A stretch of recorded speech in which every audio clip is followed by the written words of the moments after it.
Hi, I'm John Stevenson, and we're going to be looking at Psalm 59, the howl of defeated dogs. Don't blame me for the title. It's going to come right out of the psalm. You'll see in a minute. We begin with the superscription for the choir director set to al teshet, and we've seen this term before. It means do not destroy, and we saw it in the previous two psalms, and we'll see it again when we get to Psalm 75. And then it's described as a miktam of David. And again, we've seen this term a few times already. From the term katem is the word for gold, and so I've rendered it the nugget of David. Although some have said like something like the treasury of David or the golden chest or so, something like that. And then the situation when Saul sent men and they watched the house in order to kill him, that is, in order to kill David. This is that time when the popularity of David had just enjoyed a big upsurge, and Saul got so jealous he set out to kill David, and he sent men to David's house, where David was living with Saul's daughter. They weren't living out of wedlock; they had married. Uh, and Saul's daughter, Michal, this is all told in 1 Samuel chapter 19 and specifically in verse 11, where she lets David out the window. But I don't think they were on the first floor. And she lowers him out and then puts some clothing and things like that in his bed to make it look like he's still there. And they come in and they, with their swords, they're beating up on this thing, and then they realize he's escaped. So that's the situation that's called to mind. And now the psalm begins. Deliver me from my enemies. Remember, his enemies, his chief enemy at this point was, if that superscription is correct, and I suspect it is, his chief enemy was Saul. But notice it's in the plural, because David has more enemies than just Saul. There's people that are out to get him. Deliver me from my enemies, oh my God.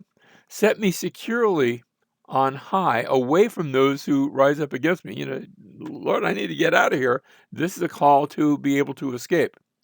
Deliver me from those who do iniquity, and save me from men of bloodshed. Notice the verbs: deliver, set me securely, deliver me, save me.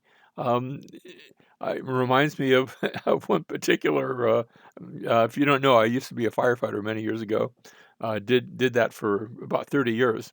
And I remember one particular nasty fire. It sort of blew up in our face. We were inside this big warehouse, and we didn't have time for this. Oh Lord, can you please? No, it was like help. One of those sorts of prayers, and that's what's happening here. Verse 3, for behold, they have set an ambush for my life. Now, the plot is being described here, not in detail, but, just to let us know there's something going on. Fierce men launch an attack against me. So that's the plot described, the ambush, the attack, not for my transgressions, nor for my sin, O Lord. It wasn't because he had done something wrong. Now, later on, let me just say, for the record, later on, David did some things he shouldn't have done. But that's not the case here. And and the things that are happening aren't because David's going to do something bad in the future. God doesn't do it that way. This isn't for transgression, nor for my sin. For no guilt of mine, they run and set themselves against me. And so he hasn't done anything wrong. He's declaring his innocence. And now he asks, arouse yourself to help me and see. I mean, check me out, Lord. But do it quickly, because they're out to get me and they're coming fast. Verse 5, you, O Lord of hosts, you, O Lord God of hosts, the God of Israel. Notice how God is described here, both his name and title, the God of hosts, the God of Israel, awake to punish all the nations. Not that God is asleep, but, rouse up your wrath so that they can see it, and I can see it too. Do not be gracious to any who are treacherous in iniquity.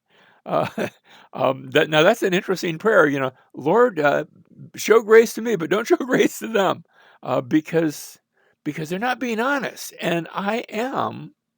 I'm coming to you in all humility. The psalmist is saying, I'm coming to you out of my need, and they're just coming to you, if they're coming to you at all, they're just trying to do evil. They're just trying to get me.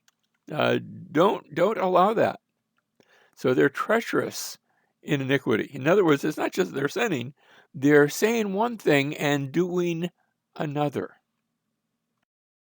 Verse 6, they return at evening, they howl like a dog, hence the title that I gave to that's where I take it from, and this is going to be repeated, and go around the city. Now, that that verse 6, is going to be the refrain, because we're going to see that exact refrain repeated later. Remember, refrain in music is when you sing that part of the song that you sing, and then later on you sing that identical section again, sometimes a few times. Here, the refrain is only going to be given twice.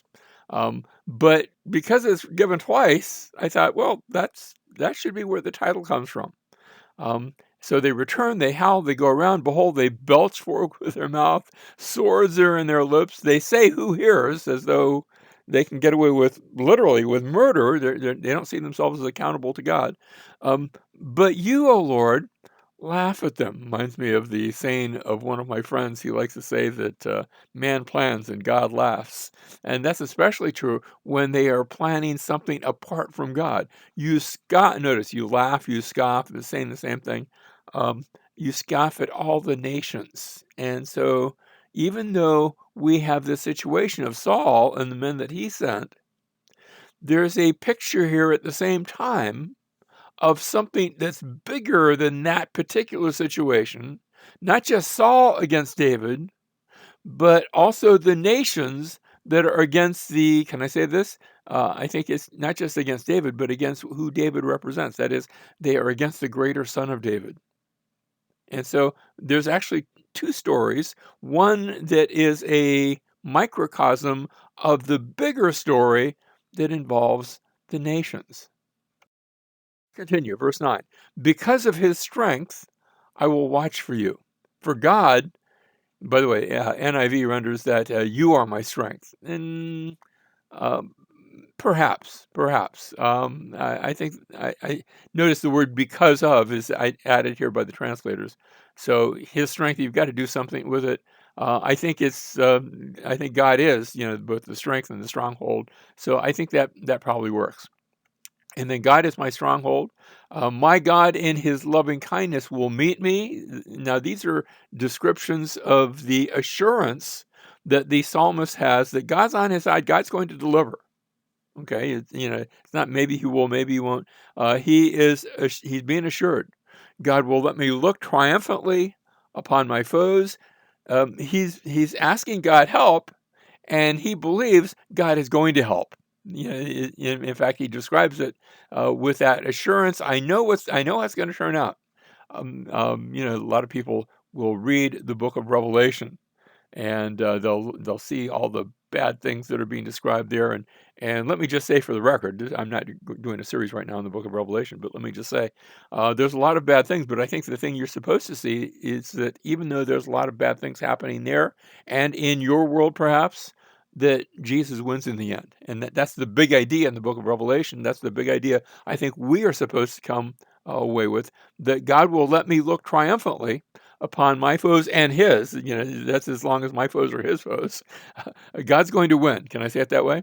Verse 11, do not slay them, or my people will forget. Scatter them by your power, and bring them down, O Lord, our shield. So take them out. This is one of those imprecatory psalms. There's not a lot of imprecation, but you can see it there. Verse 12, on account of the sin of their mouth and the words of their lips, let them even be caught in their pride. That's interesting. That of all the bad things you can say about the enemies, the one that's specified here is their pride. Their pride. Let them even be caught in their pride, and on account of curses and lies which they utter. Verse 13: destroy them in wrath. Destroy them that they may be no more. That men may know that God rules in Jacob to the ends of the earth. Selah, and I think that Selah is maybe a musical notation, but maybe also just to pause and reflect on what we've just said. The fact that that the enemies are proud. They're not trusting in the Lord. In fact, if you ask them, I don't know if they admit this openly, they feel like they don't need God. And that pride is what puts them against God, because God resists the proud and he favors the humble. And the point of it, the point of this assumed judgment that will eventually take place, is that all may know really that God rules, that he wins, that he is God. It gives glory and honor to him. Verse 14, they return at evening. Remember in the superscription, the folks that came to take out David, that's when they came. They return at evening. They howl like a dog and go around the city. There's our refrain again. We've seen it, before. We see it again here. Um, the dog idea. They wander about for food and growl if they are not satisfied. Again, that just sounds like these wild dogs.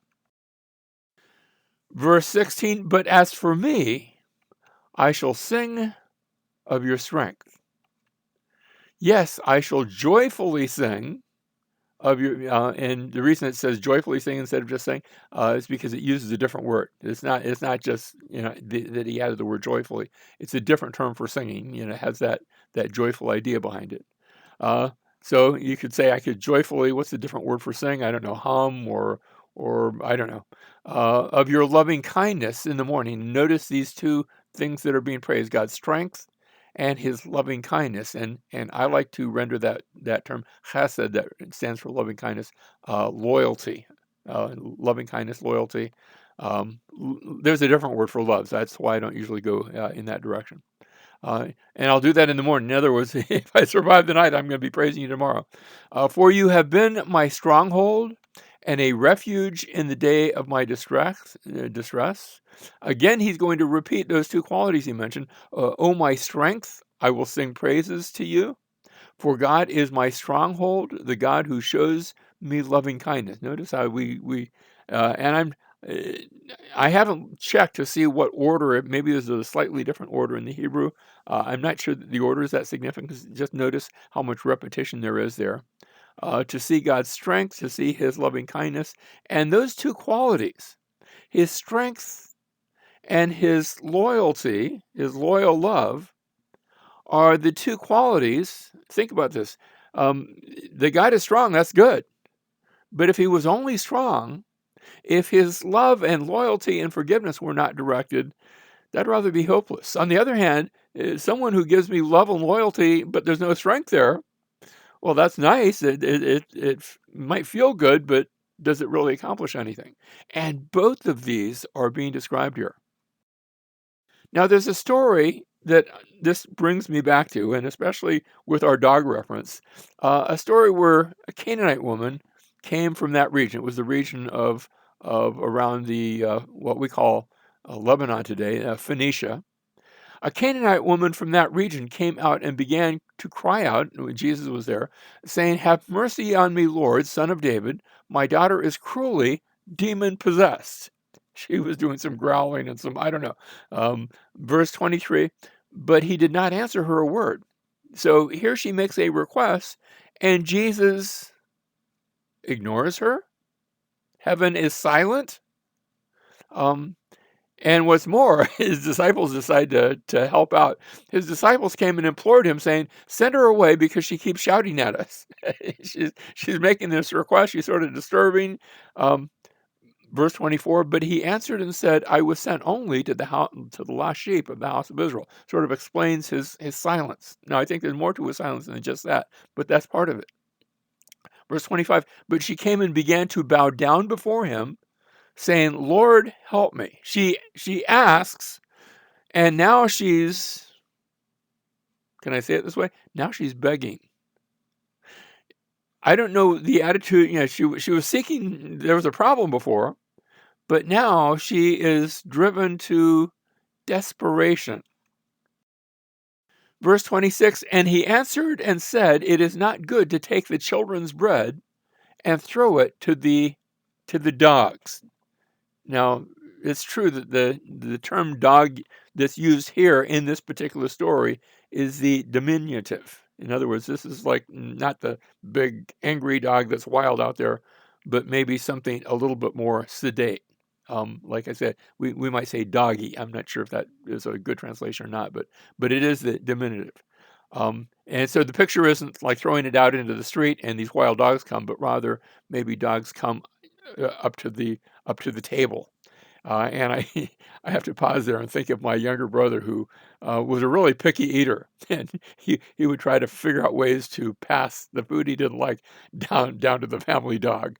Verse 27. But she said, "Yes, Lord," and he's made the point that he really came. His ministry at this point in history was to Israel, and she's not Israel. She's a Canaanite. She's part of an. This is not a nice way to say it, but it's true. She's part of an accursed race. But she said, "Yes, Lord, but even the dogs feed on the crumbs which fall from their master's table." And she's humbling herself. There's no pride here. She's past pride. And verse 28, Jesus responds to her in a delightful way. Then Jesus said to her, "O woman, your faith is great." I think her faith was great because her humility was great. And he continues, "It shall be done for you as you wish." And her daughter was healed at once. Now, think about this. We've just been reading about the dogs who were at enmity with the psalmist, and we said that's a microcosm of a bigger picture. But here's the bigger picture. Here's someone who is from a race of people that had been against the Jewish people, against the Messiah, against Jesus, against all of that. And yet she lays her pride aside. She comes and dog, you're right. That's me. And yet I still want what you are able to give, even if it's only crumbs. Even if it's only crumbs. And she, in her faith, finds favor with God.